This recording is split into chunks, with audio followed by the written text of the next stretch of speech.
जाने तुझे मैं कितनी मोहब्बत करता हूँ।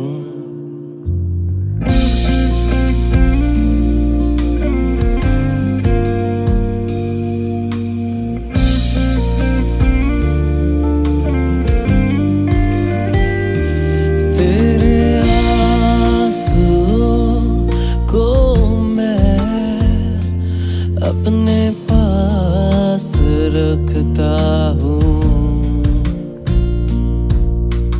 तू ना जाने तुझे मैं कितनी मोहब्बत करता हूँ। तेरे दर्द को मैंने देखा है, तेरे गम को मैंने जाना है। तेरे दर्द को मैंने देखा है, तेरे गम को मैंने जाना है। तू डरना ना, तुझको मैंने हाथों में थामा है। संकट के दिन में मुझे पुकार, मैं सुनूंगा तेरी आवाज। संकट के दिन में मुझे पुकार, मैं सुनूंगा तेरी आवाज। एक पल के लिए भी तुझे मैं अकेला ना छोड़ूंगा। मैं यहोवा ना बदलता, चाहे आकाश और ये ज़मीन टल जाए तो टल जाए, मैं ना बदलूंगा।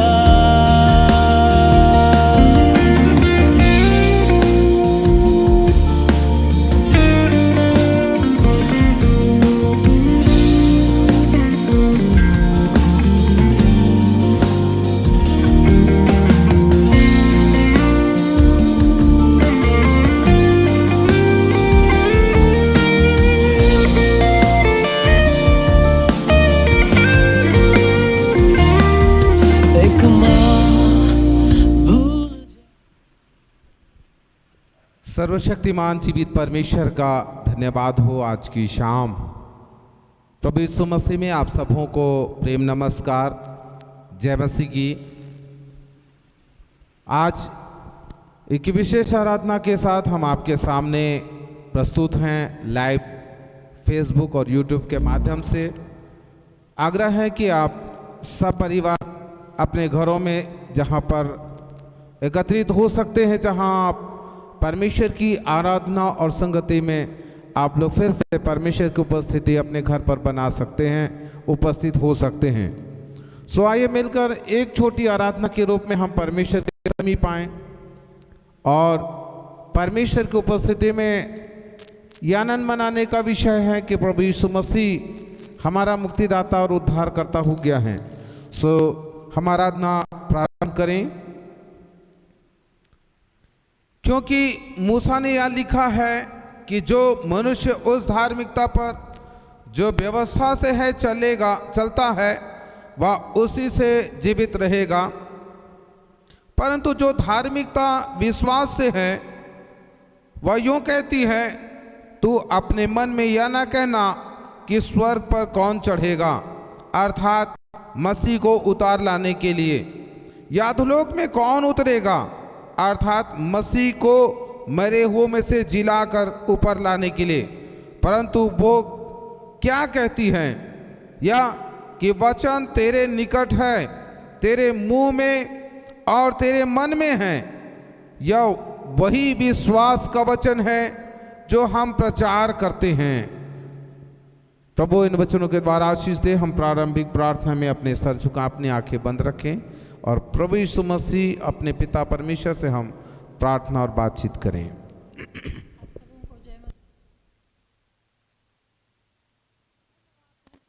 धन्यवाद धन्यवाद धन्यवाद देती हूँ प्यारे प्रभु यीशु मसीह जी, आज के दिन के लिए पिता परमेश्वर। है मेरे महान दयालु पिता परमेश्वर, इस समय प्रभु हम आपकी समीपता में आते हैं पिता परमेश्वर, और आपसे प्रार्थना और विनती करते हैं मेरे राजा यीशु। पिता, आप अपने वादे के मुताबिक पिता परमेश्वर इस समय हमारे बीच में हैं पिता परमेश्वर। हम आपको धन्यवाद धन्यवाद धन्यवाद देते हैं राजा। पिता परमेश्वर, आपसे प्रार्थना और विनती करते हैं हमारे साथ जितने लोग जुड़े हुए हैं पिता परमेश्वर आराधना के लिए। पिता, हमारी कलीसिया के एक एक लोगों को प्रभु आपके सामर्थ्य भरे हाथों में सौंपती हूँ राजा यीशु।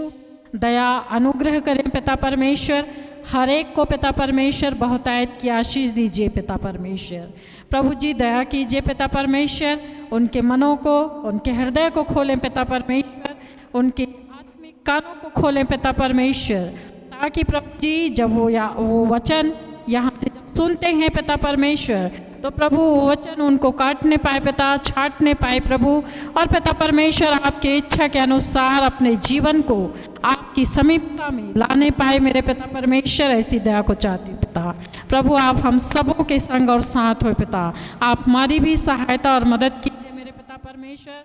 जब हम गीतों को गाते हैं, वचन को पढ़ते और सुनते हैं पिता परमेश्वर, तो प्रभु उन गीतों के द्वारा पिता परमेश्वर आपको महिमा मिलने पाए प्रभु जी, और पिता परमेश्वर आपको पाने पाए मेरे पिता परमेश्वर। प्रभु आप हमें भी पिता परमेश्वर बहुतायत की आशीष दीजिए। प्रभु आपके दास के लिए पिता परमेश्वर आपसे प्रार्थना और विनती करती हूँ मेरे राजा। पिता परमेश्वर, जब आपके दास आपके वचन को लेकर खड़े हुए हैं प्रभु, पिता परमेश्वर आप अपने पवित्र आत्मा की सामर्थ्य से भरे, अपना अभिषेक दीजिए पिता परमेश्वर, ताकि प्रभु आपके अभिषेक के द्वारा आपके पवित्र आत्मा में होकर प्रभु आपके वचन को पिता परमेश्वर आपके लोगों के बीच में रखने पाए मेरे पिता परमेश्वर, ताकि प्रभु जितने सुनने वाले लोग हैं पिता परमेश्वर मन फिरा सकें पिता परमेश्वर, और आपकी ओर अपने कानों को लगा सकें और अपना जीवन आपके इच्छा के अनुसार बना सके मेरे पिता परमेश्वर। ऐसी हम सबों की सहायता कीजिए पिता। प्रभु सारा आदर महिमा गौरव आपको देते हुए अपने उद्धारकर्ता प्यारे प्रभु यीशु मसीह के नाम से मांगती दया सुन और ग्रहण कर, आमीन आमीन। मिलकर प्रभु की स्तुति करने का समय है कि हम स्तुति करें। और ये सच है कि संपूर्ण सृष्टि का रचयिता सर्वशक्तिमान सेनाओं का यहोवा परमेश्वर पिता है, जिसने कहा और हो गया, और इसीलिए वो अपने वचन के द्वारा इस पृथ्वी को परिपूर्ण करके इस वचन से भर देना चाहते हैं जो वो उसकी इच्छा है। सो आइए उसकी इच्छा में, उसकी मर्जी में होकर हम स्तुति के शब्द, अपने होठों का फल परमेश्वर को भेंट स्वरूप चढ़ाएं। सारी सृष्टि के मालिक तुम ही हो, सारी सृष्टि के रक्षक तुम ही हो, करते हैं तुझको सादर प्रणाम, गाते हैं तेरे ही गुणगान। सारी सृष्टि के मालिक तुम ही हो, सारी सृष्टि के रक्षक तुम ही हो, करते है तुझको सादर प्रणाम, गाते हैं तेरे ही गुणगान। सारी सृष्टि के मालिक तुम ही हो, सारी सृष्टि के रक्षक तुम ही हो, करते हैं तुझको सादर प्रणाम, गाते हैं तेरे ही गुणगान। हा हा हा हालेलुया,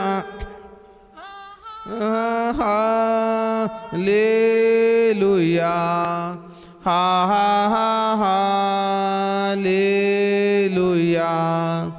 आमीन।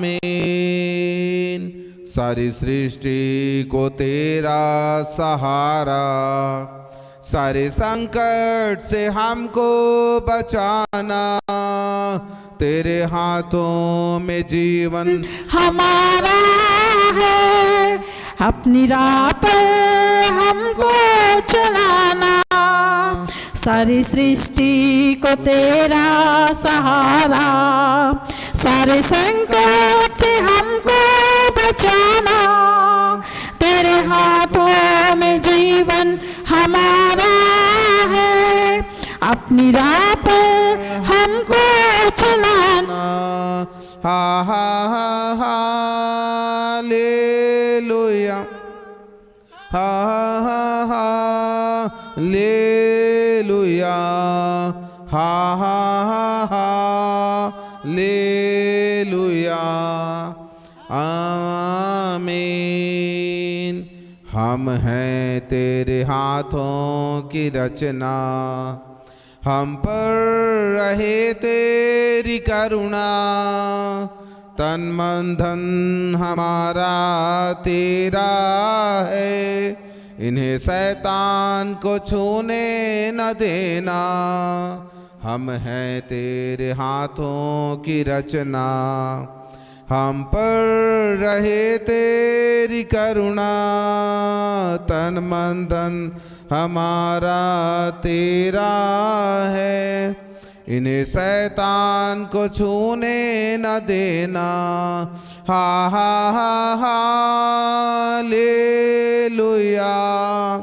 हा हा हा हालेलुया, हा हा हा हालेलुया, आमीन।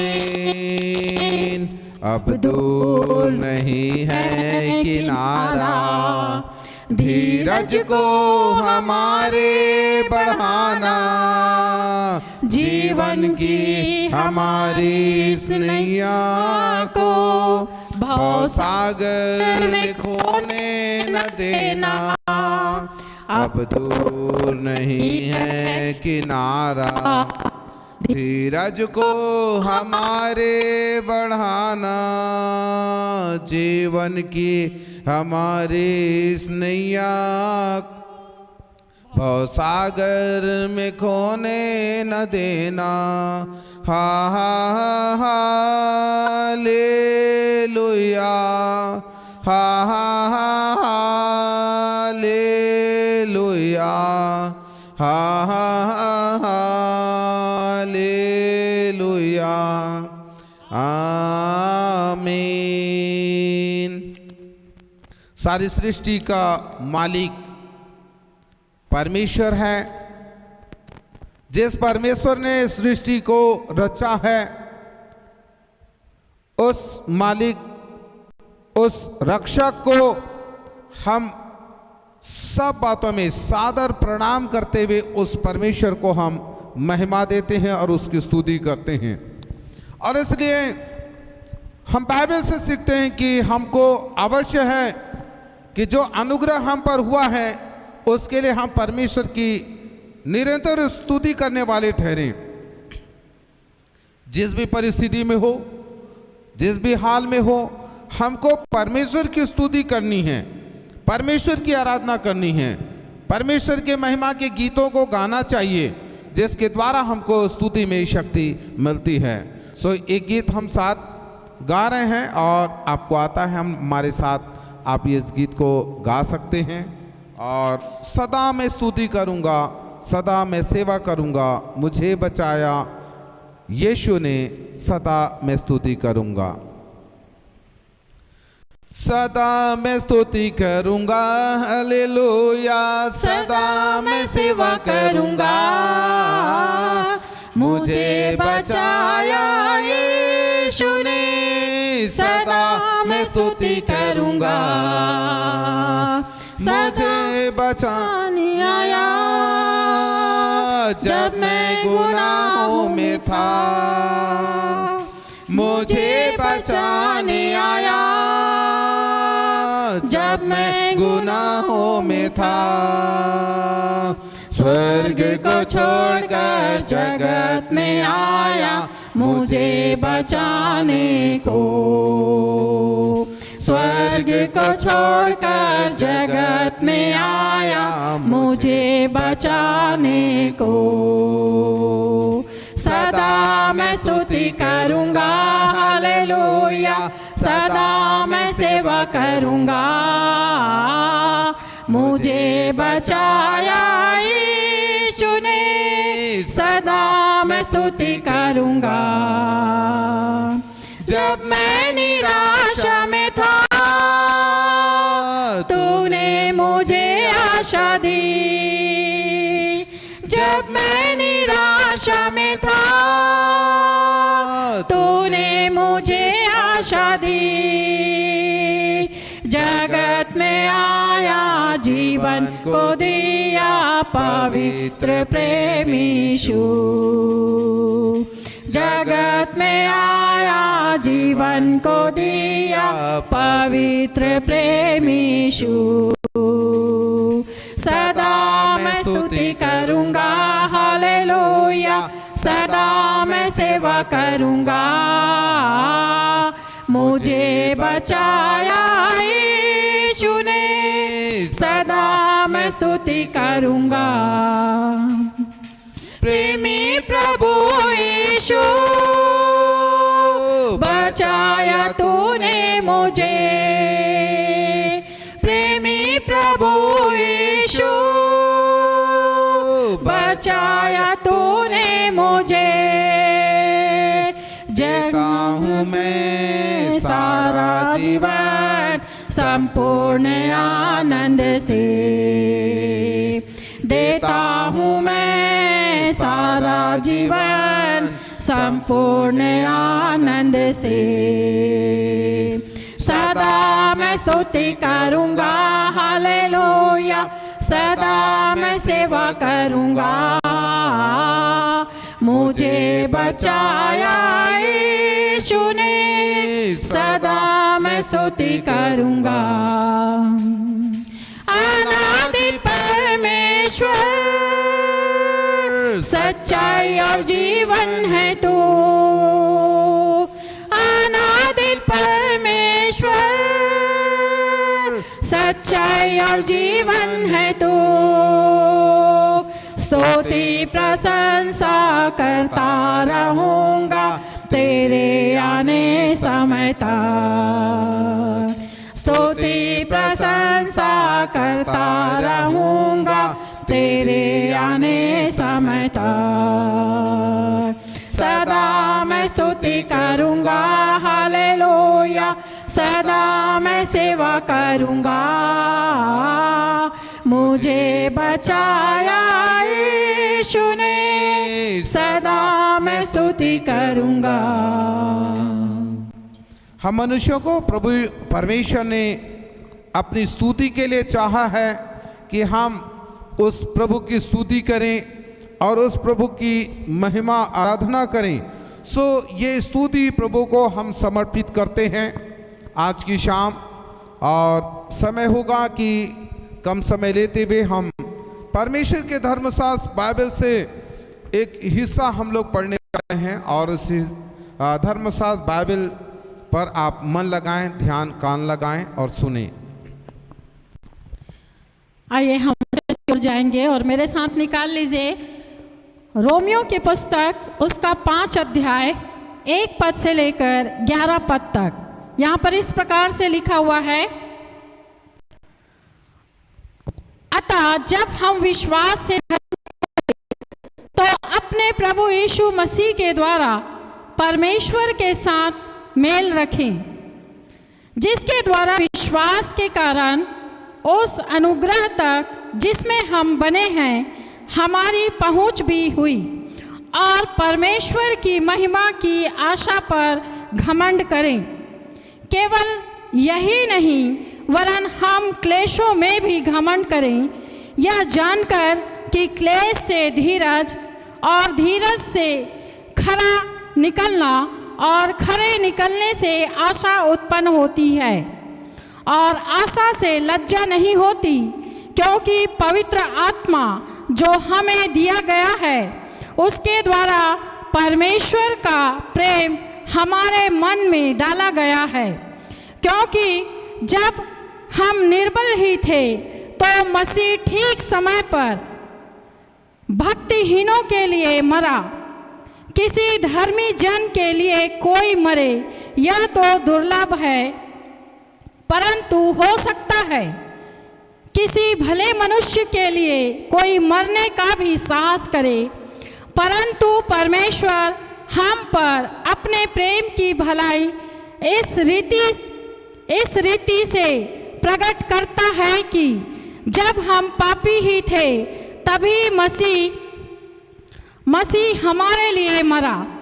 अतः जबकि हम अब उसके लहू के कारण धर्मी ठहरे, तो उसके द्वारा परमेश्वर के क्रोध से क्यों ना बचेंगे, क्योंकि बैरी होने की दशा में उसके पुत्र की मृत्यु के द्वारा हमारा मेल परमेश्वर के साथ हुआ, तो फिर मेल हो जाने पर उसके जीवन के कारण हम उद्धार क्यों ना पाएंगे। केवल यही नहीं, परंतु हम अपने प्रभु यीशु मसीह के द्वारा, जिसके द्वारा हमारा मेल हुआ है, परमेश्वर में आनंदित होते हैं। यह परमेश्वर का जीवित वचन है। पढ़े और सुने जाने पर आशीष देवे। आमीन आमीन। सो परमेश्वर का धन्यवाद हो, आपने सुना है परमेश्वर का वचन जो अभी हमारे बीच में पढ़ा गया है। और परमेश्वर ने जो मार्ग प्रशस्त किया है, पहले यदि प्रभु यीशु मसीह के जन्म के समय की बातों को लें, उससे पहले परमेश्वर के दूत के रूप में पर यूहन्ना बपतिस्मा देने वाले आते हैं और वो परमेश्वर का मार्ग तैयार करते हैं। उसके बाद पुत्र प्रभु यीशु मसीह इस धरती पर मानव रूप ले जन्म लेते हैं और उसके बाद जो काम प्रभु यीशु मसीह ने किया वो संपूर्ण बातें पवित्र धर्मशास्त्र बाइबल के इन सुसमाचारों में वर्णन किया गया है। और परमेश्वर का धन्यवाद हो, परमेश्वर ने अपना मार्ग दिया, उसके मार्ग पर चलना, उसके मार्ग पर बने रहना हमारे लिए अत्यंत आवश्यक है। सो आज की शाम मैं थोड़े शब्दों में होकर आपके सम्मुख कुछ बातों को रखना चाहूँगा। और सर्वप्रथम मैं क्रूस का जो परिणाम है उसके बारे में आपसे बातें करना चाहूँगा।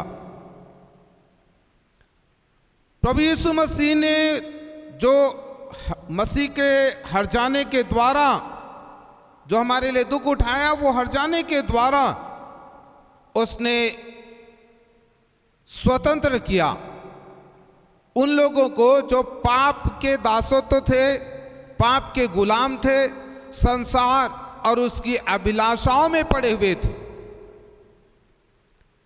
और इसीलिए आंखों की अभिलाषा, शरीर की अभिलाषा और जीविका का घमंड जो है मनुष्य को पाप में फंसा देती है और मनुष्य पाप में फंसकर अधर्मी हो जाता है।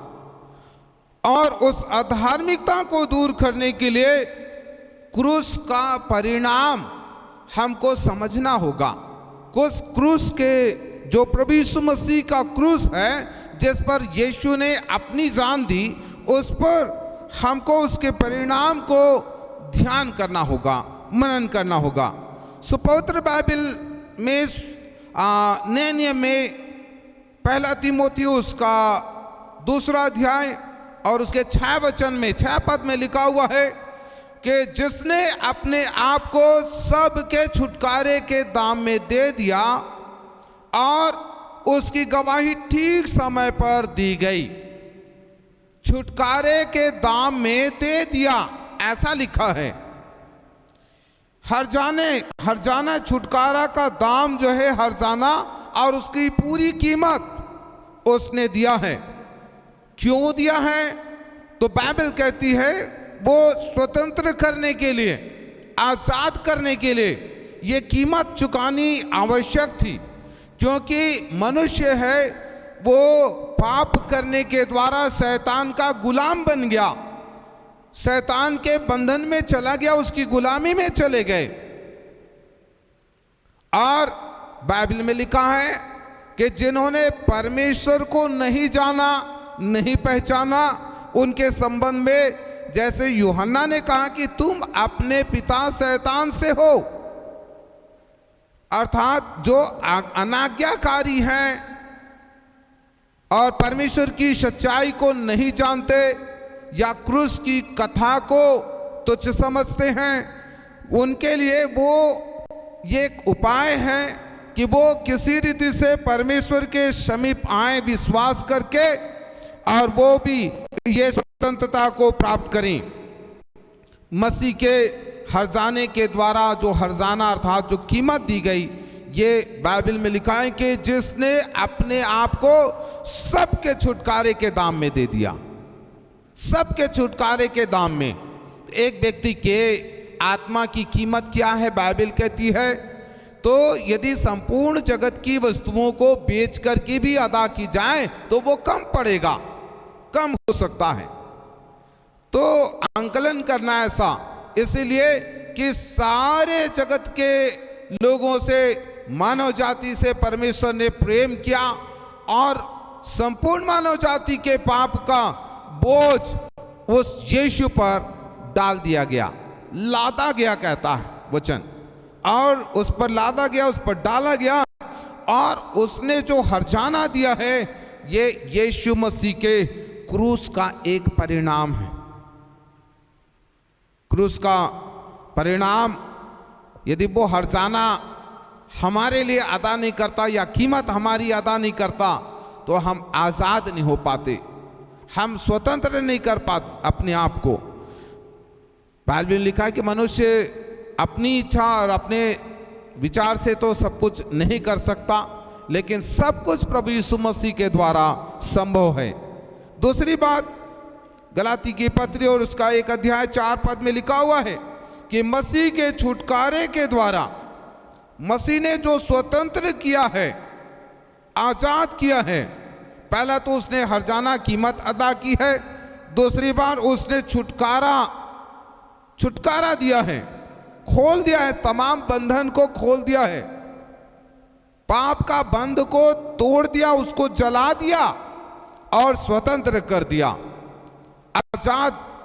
इसलिए कि जैसी स्वतंत्रता हम सोचते हैं वैसी नहीं, लेकिन ये आत्मिक स्वतंत्रता है, आत्मिक आजादी है कि मनुष्य शैतान से छूट करके, संसार और उसकी अभिलाषाओं से छूट करके, बच करके अब अपने जीवित परमेश्वर के समीप आकर के उसकी भक्ति, उपासना और आराधना में समय व्यतीत कर सकता है। अब केवल उसी की मानने के लिए अब तैयार है। तीसरी बात, इफिसी की पत्री उसका 5 अध्याय और 2 वचन कहता है कि प्रभु यीशु मसीह के बलिदान से ग्रहण किए गए, स्वतंत्र किया, हमारी स्वतंत्रता के लिए उसने जो छुटकारा दिया। और तीसरी बात, मसीह के बलिदान से हम ग्रहण योग्य ठहरे हैं। यूहन्ना रचित सुसमाचार उसका 1 अध्याय और उसका 12 वचन कहता है कि जितनों ने उसे ग्रहण किया उन्हें परमेश्वर की संतान होने का अधिकार दिया। ग्रहण करना, उसे किस रूप में ग्रहण करना? एक मुक्तिदाता को, एक उद्धारकर्ता को, सृष्टिकर्ता को किस रूप में ग्रहण करना? जैसा वो है वैसा ही हमको ग्रहण करने की आवश्यकता है, क्योंकि बाइबल कहती है हमारे जीवन का तारणहार, पालनहार और हमारे जीवन का सब कुछ हमारा परमेश्वर है। और इसीलिए कि प्रभु यीशु मसीह की जो पवित्र बलिदानी है, कुर्बानी है, वो ग्रहण योग्य ठहराता है, उसके द्वारा हमको ग्रहण करता है। अवश्य है कि हम परमेश्वर के दृष्टि में तुच्छ, निकम्मे और अभागे थे। अब यीशु मसीह ने इसकी कीमत अदा की है और छुड़ाया है, स्वतंत्र किया है, और अब उसके द्वारा उस परमेश्वर के सन्मुख ग्रहण योग्य ठहराया है। और अब जब हम यीशु मसीह के द्वारा विश्वास की दशा में होकर परमेश्वर के समीप आए हैं, तो निश्चय वो परमेश्वर हमको अपना बेटा और अपने बेटी के रूप में हमको ग्रहण करता है, ग्रहण योग्य ठहराता है। एक और बात, प्रकाशित वाक्य में लिखा हुआ है प्रभु यीशु मसीह के प्रकाशन पर कि मसीह के लोहू से साफ होना, मेमने के रक्त से शुद्ध होने वाला, शुद्ध होना, साफ होना। और कोई वस्तु नहीं है जो मनुष्य को पाप से शुद्ध कर सके। बाइबल बताती है केवल मेमने का रक्त अर्थात प्रभु यीशु मसीह का खून मनुष्य के हृदय को साफ करता है, शुद्ध करता है। मन में भी बहुत सारी बातें होती हैं। बाइबल मन की शुद्धता के विषय में बात कहती है। मत्ती 5 अध्याय के 9 धन्य वचन में लिखा हुआ है कि धन्य है वे जिनके मन शुद्ध हैं क्योंकि वे परमेश्वर को देखेंगे। मन की शुद्धता परमेश्वर को देखने के योग्य बनाती है। तो कुछ बातों को मैंने क्रूस के परिणाम पर बहुत ही शॉर्ट में, कम बातों में, कम शब्दों में आपके सामने रखा है, क्योंकि आज का दिन आराधना में आपके लिए, हम सब के लिए इसलिए ठहराया गया। प्रोग्राम के अनुसार परिस्थितियां ऐसी हुई कि हम अपने घरों पर हैं, अपने अपने परिवार के साथ हम लोग आराधना करने के लिए तैयार हो गए।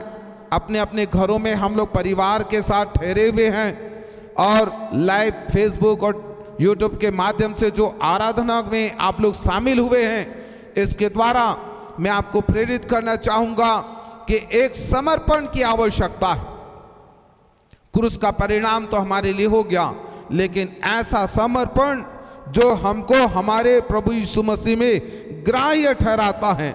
जो अभी वचन का पाठ पढ़ा गया, मैं पुनः उस पर आपका ध्यान केंद्रित करना चाहूँगा। जितने लोग मेरी आवाज़ सुन रहे हैं या इस लाइव प्रोग्राम को देख रहे हैं, परमेश्वर ने जो मार्ग प्रशस्त किया है, पुत्र प्रभु यीशु मसीह ने स्वयं इस बात को कहा कि मार्ग, सत्य और जीवन मैं ही हूँ, बिना मेरे द्वारा कोई पिता के पास नहीं पहुँच सकता।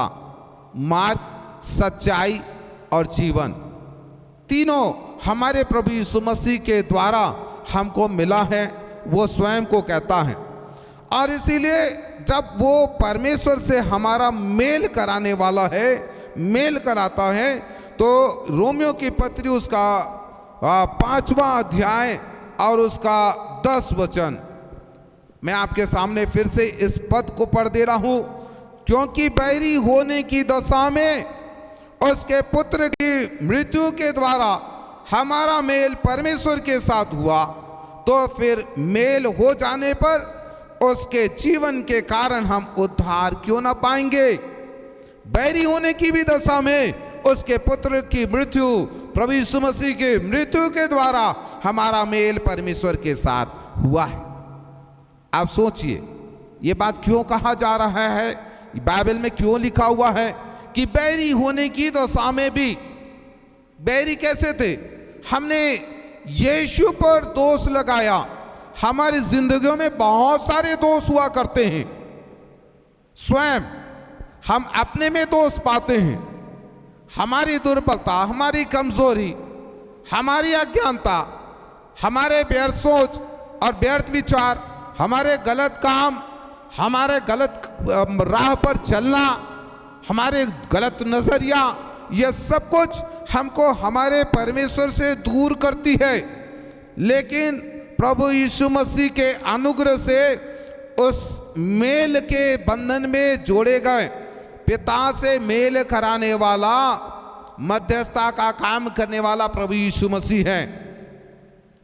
मेल मिलाप के द्वारा परमेश्वर के पास लाए गए हैं।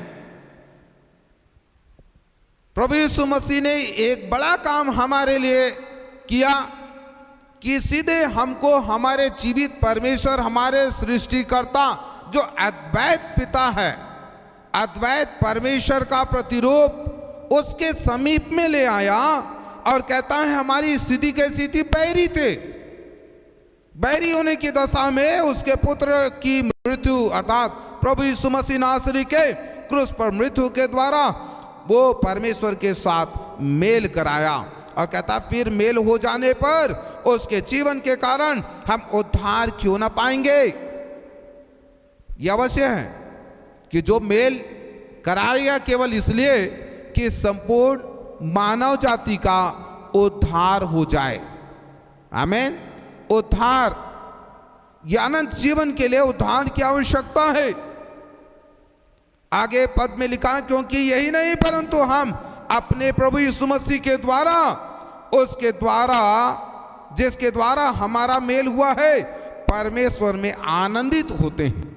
परमेश्वर में मगन होने का कारण है कि जो मेल उसने कराया है वो बहुत ही महत्वपूर्ण है। पर परमेश्वर की ओर ले जाने वाला एक रास्ता है। प्रभु यीशु मसीह ने हमारा पिता के साथ मेल कराया है। मेल, बैरी होने की दशा में भी उसने मेल कराया। दूसरी और महत्वपूर्ण बात मैं आपसे शेयर करना चाहूंगा, पहला यूहन्ना की पत्री और उसका 5वां अध्याय और उसका पहला वचन, पुनर्जन्म से हम परमेश्वर से उत्पन्न हुए, ऐसा वचन में लिखा है।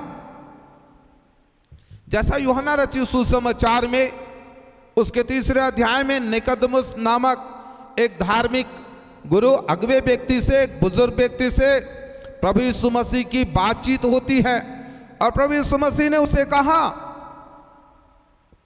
कि अवश्य है कि तुझको नए सिरे से जन्म लेना है, क्योंकि जब तक मनुष्य जल और आत्मा से जन्म ना ले तब तक परमेश्वर के राज्य में प्रवेश नहीं कर सकता या देख नहीं सकता। दोनों बातें वहां पर हैं। और इसलिए कि पुनर्जन्म, ये पुनर्जन्म का शब्द ये नहीं कि पुनर्जन्म पर हम विश्वास करते हैं। बाइबल में लिखा है कि मनुष्य का एक बार मरना और न्याय का होना नियुक्त है। सो ये पाप के लिए मरकर धार्मिकता के लिए जीने की बात कहता है। और इसीलिए इन बातों को वो अलग तरीके से निकोदेमुस जरूर ना समझ पाया, लेकिन प्रभु यीशु मसीह ने उसको ये बात समझा दी और वो अब समझने लग गए कि अब अवश्य है कि मनुष्य को नए सिरे से अर्थात परमेश्वर से उत्पन्न होना अवश्य है। उसको ग्रहण करके, उस पर विश्वास करके, अपने पाप का अंगीकार और प्रायश्चित करके हम उसके सन्मुख ग्रहण योग्य अपने आप को ठहरा सकते हैं। यही उस परमेश्वर से उत्पन्न होने की बात है। तीसरी और महत्वपूर्ण चीज, हमारे समर्पण के लिए 3 बातें ही मैं आपसे कह रहा हूं। तीसरी चीज यह है कि पुनरुत्थान के द्वारा परमेश्वर के साथ होंगे। पहला पतरस उसका पहला अध्याय और 3 पद में यह बात लिखा हुआ है कि जिस यीशु को लोगों ने क्रूस पर चढ़ाया, मृत्यु हो गई, उसको उतार करके कब्र में दफन किया गया और तीसरे दिन वचन के अनुसार वो जी उठा।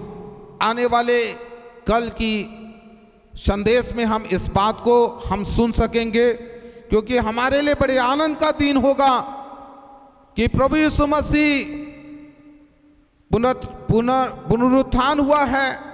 मृतकों में से जी उठे हुए यीशु की महिमा करने के योग्य हम हो सकते हैं। तो पुनरुत्थान के द्वारा परमेश्वर के साथ हम होंगे, क्योंकि ये मार्ग जो हमारे समर्पण के लिए है ये बहुत ही आवश्यक है। मनुष्य सारे जगत को प्राप्त करे और अपने प्राण की हानि उठाए तो उसे क्या लाभ, बाइबल में लिखा है। लेकिन आज ये स्थिति हमको अपने जीवन में विचार करनी होगी। यदि आज यीशु आए तो हम यदि अपनी तैयारी में अधूरे पाए गए तो अवश्य छोड़ दिए जाएंगे। मेरा विश्वास है प्रभु यीशु मसीह में एक निश्चित मत की आशा है कि जो कोई मन फिराएगा वो उसके राज्य में ग्रहण योग्य ठहराया जाएगा। परमेश्वर उसको ग्रहण कर लेगा, यीशु उसको अपने राज्य में स्वीकार कर लेगा। इसलिए एक समर्पण की आवश्यकता है। बाइबल में लिखा है कि जो अपना पाप मान लेता और उसे छोड़ भी देता है तो उसको वो क्षमा करने में विश्वास योग्य और धर्मी है। ऐसा प्रभु यीशु मसीह चाहता है, ऐसा हमारा परमेश्वर चाहते हैं। इसीलिए हम पूर्ण समर्पण के साथ आए। एक गीतकार ने ऐसा कहा है कि तन मन धन उसे दो, अपने यीशु को सब कुछ दो। अपने यीशु को सब कुछ देने वाला हम ही हैं। आज जब हम परमेश्वर के वचन से इस प्रेरणा को प्राप्त कर रहे हैं, इन चेतावनियों को स्वीकार करते हुए हम अपने पूर्ण समर्पण के साथ ठहरें। आगे को हमारे जिंदगियों में फिर से हम उस बंधन में, पाप की गुलामी में ना जाएं, पाप के मार्ग पर न जाएं, शैतान के सब कामों को तजकर मसीह के साथ जी उठे हुए के समान उसके पीछे चलने वाला, परमेश्वर के साथ चलने वाला होना आवश्यक है। देखिए, हमारे समर्पण के संबंध में और देर करने की आवश्यकता नहीं है। कब, कहां, कैसे, आप जहां हैं वहीं पर बैठे रहिए। वहीं आप अपने प्रभु, मेरे पाप क्षमा कर, मुझको शुद्ध कर और ग्रहण योग्य ठहरा, क्योंकि तूने पिता से मेल कराया है। धन्यवाद हो परमेश्वर का कि जिसने हर एक को मन फिराने का अवसर दिया है, और वो इस बात से खुश होता है कि एक व्यक्ति यदि इस पृथ्वी पर मन फिरा करके स्वर्ग जाने की तैयारी करता है, सो प्रभु यीशु मसीह में इन वचनों के द्वारा बहुतायत की आशीष मिले। मेरी प्रार्थना में आपके साथ निश्चय प्रार्थना करूंगा कि जो जिस स्वतंत्रता से उसने स्वतंत्र किया है, कि अब से सदैव आप परमेश्वर की इच्छा पूरी करने वाले ठहरें और परमेश्वर के साथ मेल रखें। परमेश्वर में आपका जीवन समर्पित होकर के रहे, एक समर्पण का जीवन व्यतीत करें, तो निश्चय आप उस उद्धार से कभी भी वंचित नहीं होंगे जो बाइबल कहती है, जो रोमियो की पत्री 5 अध्याय और उसके 10 वचन में लिखा हुआ है, ये निश्चय आपके जीवन में पूरी हो जाएगा। सो मेरा निवेदन है, आप सब मेरे साथ प्रार्थना में ठहरें। मैं आपके लिए प्रार्थना करूंगा। मेरे जीवित परमेश्वर, हे सर्वशक्तिमान सेनाओं का यहोवा परमेश्वर, तू जो स्वर्ग पर विराजमान है, स्वर्ग तेरा सिंहासन और यह पृथ्वी तेरे पांव की चौकी है। तेरे इकलौते बेटे हमारे उद्धारकर्ता प्रभु यीशु मसीह के लिए धन्यवाद। धन्यवाद कि उसने मेल मिलाप सेवा हमें सौंप दी है, और वो संपूर्णता चाहते हैं कि मनुष्य पूर्ण समर्पण के साथ अपने परमेश्वर के सन्मुख ठहरें। प्रभु यीशु ने जो मेल कराया, जिसने स्वतंत्र किया, जिसने हमारी कीमत अदा की, सब बातों के लिए धन्यवाद करते हैं। उस क्रूस के परिणाम को पूर्णता हम स्वीकार करते हुए अपने मसीही जीवन में, विश्वासी जीवन में आचरण करने के लिए हे परमेश्वर हमारी सहायता कर। और आज की शाम जितनों ने समर्पण के साथ ऐसी प्रार्थनाएं की हैं, प्रभु परमेश्वर मेरी प्रार्थना उन्हें अपने राज्य के लिए ग्रहण कर, स्वीकार कर और अपनी आशीष दे कि आगे को जब वे चले इस निर्णय को लेकर प्रभु सदैव विश्वास की दृढ़ता और स्थिरता को अपने जीवन में बनाए रखें। तेरा हर एक वरदान जो स्वर्गीय है, आशीष के रूप में सब पर बना रहे। मेरी प्रार्थना प्रभु छोटे बच्चों से लेकर के बड़े बुजुर्गों तक, कलीसिया और समाज के लोगों को सबको आशीष दे, सबकी सहायता कर, सबकी रक्षा कर। और प्रभु परमेश्वर मेरी प्रार्थना अपने वचन के द्वारा आज की शाम आशीष दे। इस उत्तम व्यवस्था और प्रबंध के लिए तुझको महिमा देते हैं, धन्यवाद करते हैं प्रभु इस देश के लिए। यहाँ इस देश में तेरी शांति होवे प्रभु, छत्तीसगढ़ प्रदेश में प्रभु तेरी शांति हो। हर एक बात में प्रभु तेरा अनुग्रह चाहते हैं, क्योंकि तेरा अनुग्रह हमें बचाता है प्रभु। सब बातों में हम तेरी ओर दृष्टि करते हैं, क्योंकि हमारा बचाव तेरी ओर से संभव है। तेरी सुरक्षा और तेरी हिफाजत में सब कुछ समर्पित करते हैं प्रभु यीशु के नाम में सब आशीष दुआ में मांगते सुन ग्रहण कर, आमीन। हमारे प्रेमी पिता परमेश्वर का प्रेम, प्रभु श्री कृष्ण का अनुग्रह, पवित्र आत्मा की शांति सहभागिता प्रत्येक जितनों ने तेरे वचन को सुना है सब पर सदा की आशीष होती रहे, आमीन। पुनः मैं धन्यवाद देता हूँ परमेश्वर का, और निवेदन है कल 10 बजे का समय ठहराया गया है। आप लाइव फेसबुक और यूट्यूब के माध्यम से पुनरुत्थान दिवस की आराधना में आप अपने घर पर ही ठहर कर सम्मिलित हो सकते हैं, और ठीक समय का ध्यान रखें। और मेरा निवेदन है फिर से कि जितने लोग हैं आप सपरिवार परमेश्वर का वचन जरूर सुने, आराधना की सहभागिता में जरूर ठहरें और प्रार्थना करिए, हमारे लिए भी प्रार्थना करिए कि इस सेवा में हम और भी अधिक आत्मिक फल ला सकें। परमेश्वर आप सबकी सहायता करे, आप सबको आशीष दे, आमीन।